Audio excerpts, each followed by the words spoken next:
সুলেমান, কোন দেশে যাচ্ছ? কাতারে। কাতারে যাচ্ছ ইনডোর ক্লিনারের কাছে, ঠিক আছে? তোমার থাকা, আকামা, চিকিৎসা, বাসা ভাড়া, কাজে যাওয়ার সময় গাড়ি ভাড়া বা গাড়ি, এগুলো সব দিবে কোম্পানি, ঠিক আছে? আর তোমার টিকিটটা এখনো দেই নাই, টিকিটটা অরিজিনাল টিকিটটা যখন আসবে তখন আমি পাঠিয়ে দিব, হোয়াটসঅ্যাপে পাঠিয়ে দিলে প্রিন্ট করে জাস্ট এটার সাথে অ্যাড করে নিবা, ঠিক আছে? ফ্লাইট কবে কখন কোন আসার বিষয় এটা আমি জানাই দেবো তোমার, আর টিকিটের মধ্যে থাকবে। আর কাজ হয়েছে কি, ক্লিনারের কাজ। তো বিদেশে যাইতেছ, একটা কথা মনে রাখো, বিদেশে কিন্তু কষ্ট বাবা, কষ্ট ছাড়া আরাম না।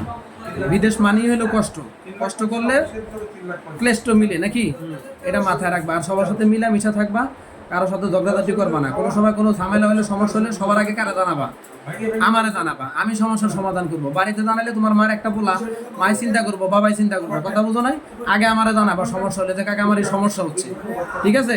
আমি সমস্যার সমাধান করবো। আর বিদেশে অনেক কষ্ট, নিজের রান্না বান্না করে খাইতে হয়, নিজের কাপড় চোপড় দিতে হয়, আবার কোম্পানির কাজ করতে হয়, সব কিছু মিলাই জিলাই কিন্তু একটা কষ্টের জীবন প্রবাস।